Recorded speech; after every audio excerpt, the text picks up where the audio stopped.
Garde à vous.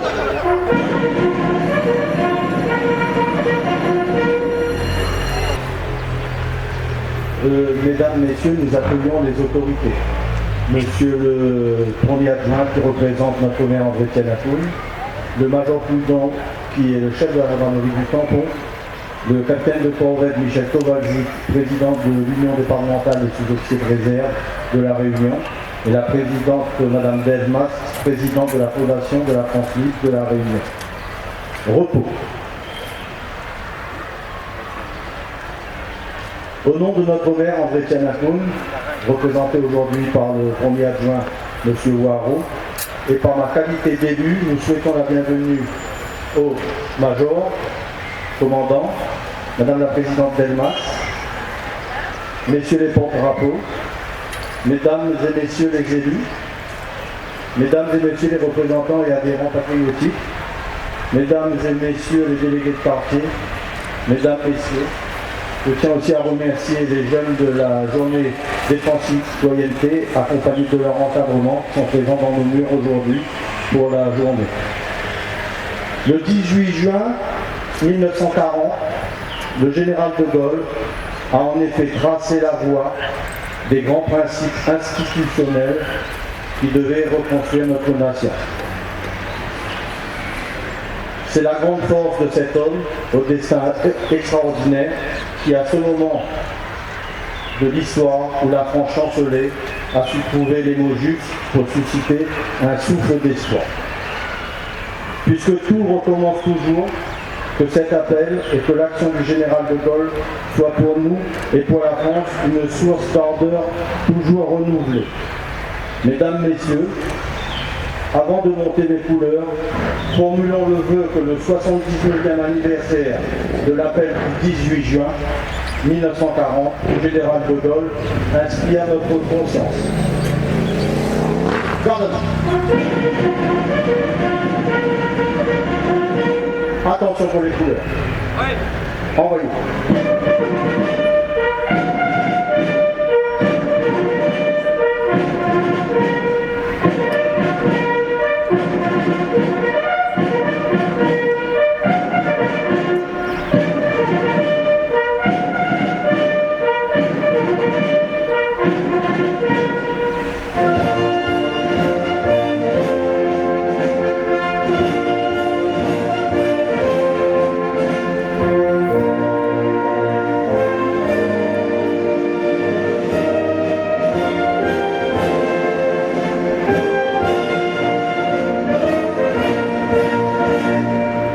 Repos.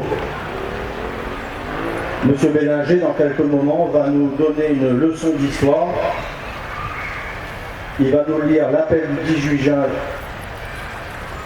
Monsieur Bélinger est aussi président de l'Union nationale des anciens combattants du Tampon. Il va aussi nous lire le message de Madame la représentante du ministre. Gardez-moi. Ouvrez le banc.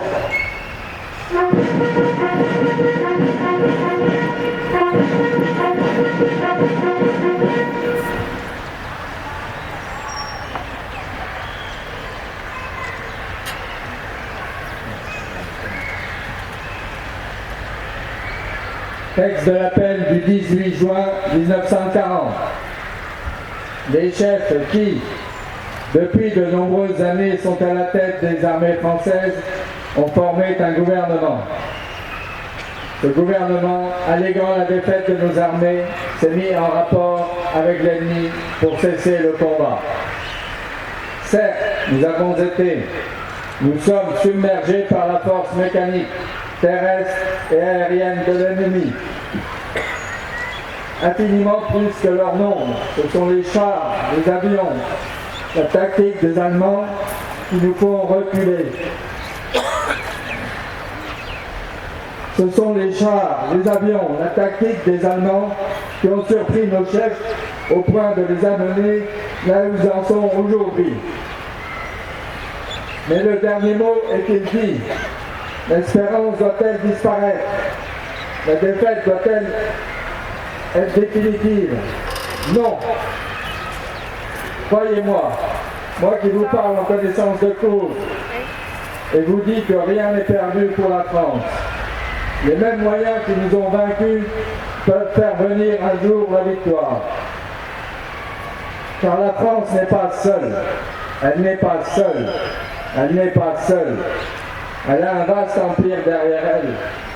Elle peut faire bloc avec l'ennemi britannique qui tient la mer et continue la lutte. Elle peut, comme l'Angleterre, utiliser sans limite l'immense industrie des États-Unis. Cette guerre n'est pas limitée au territoire de notre malheureux pays. Cette guerre n'est pas tranchée par la bataille de France. Cette guerre est une guerre mondiale.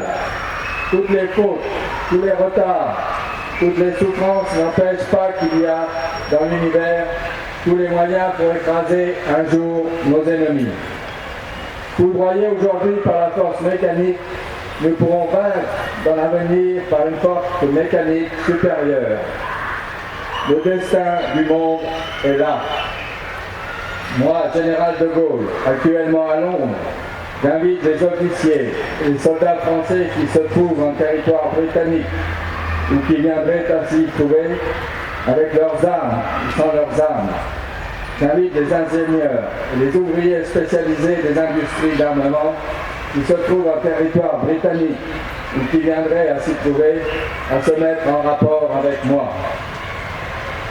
Quoi qu'il arrive, la flamme de la résistance française ne doit pas s'éteindre et ne s'éteindra pas. Demain comme aujourd'hui, je parlerai à la radio de Londres.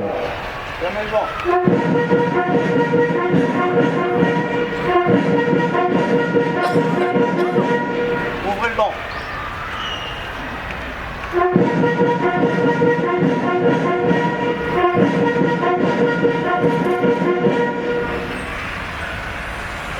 10 juin 2019, journée nationale commémorative de l'appel historique du général de Gaulle à refuser la défaite et à poursuivre le combat contre l'ennemi. Message de Geneviève Darrieussecq, secrétaire d'État auprès de la ministre des Armées. À mesure que s'envolaient les mots irrévocables, je sentais en moi-même se terminer une vie, celle que j'avais menée dans le cadre d'une France solide et d'une indivisible armée. Ainsi, dans les mémoires de guerre, le général de Gaulle décrit les minutes durant lesquelles sa voix porte un message décisif au cœur de la tragédie nationale. Ces instants marquent un avant et un après pour un homme désormais jeté hors de toutes les séries. Le général de 49 ans, inconnu du grand public, se dit prêt à assumer l'honneur de la France à un des pires moments de son histoire nationale. Dans ces heures sombres, le général de Gaulle a insufflé l'espoir et allumé une lueur. Cette lueur peut la dire, mais cette certaine idée de la France, c'était celle de la France libre. Dans l'effondrement généralisé, les mots simples et graves de l'appel du 18 juin ont constitué un ferment d'espérance pour les Français qui refusaient d'accepter la défaite. Ces mots étaient une réponse pour tous ceux qui ne se résignaient pas et pour tous ceux qui voulaient se battre. Dès lors, ces hommes et ces femmes savaient que la poursuite du combat militaire, moral et politique était possible. Tant d'épreuves, tant de bravoure et tant de sacrifices ont été nécessaires pour sauver l'honneur de sa patrie, pour mener la libération de notre pays aux côtés des Alliés, pour placer la France dans le camp des vainqueurs et pour restaurer la République. Aujourd'hui, nous rendons hommage à l'homme du 18 juin. Nous honorons également la mémoire des hommes et des femmes de forces françaises libres et de l'armée des ombres. Nous saluons les morts de Béraken et de plus d'un millier d'exécutés du Mont Valérien, les combattants de Kiefer et les maquisards, les résistants du Limousin et les soldats de Provence. Les mots de l'appel du 18 juin 1940 appartiennent à notre patrimoine collectif et ont contribué à forger une part de l'identité de notre nation. 19 ans après, avec ces mots, nous continuons à écrire l'histoire de la France et à porter haut les valeurs de la République. Geneviève Carlesset.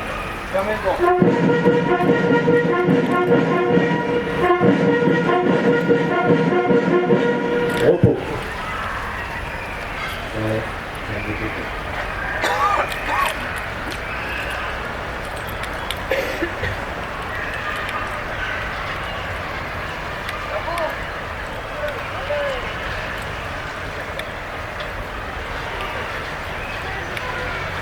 Le jeune de l'Archidécé qui accompagne mon ancien combattant et a remis de l'autorité. Bravo.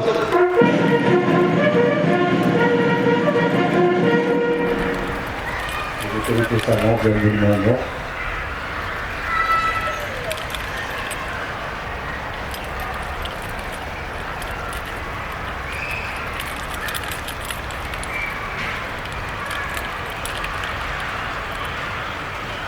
Puis se réaliser.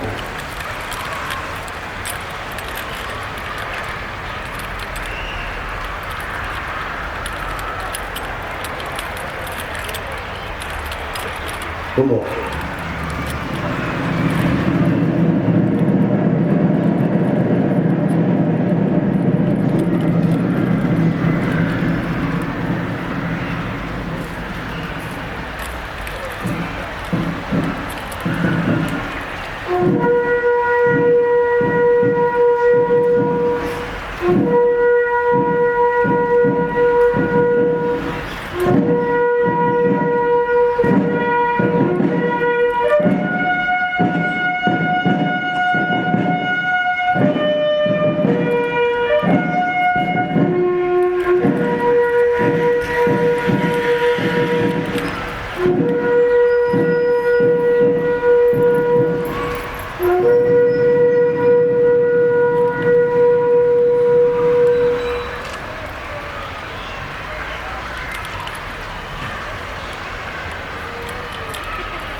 Repos. Les autorités vont saluer le porte-drapeau et remercier les anciens combattants et les invités.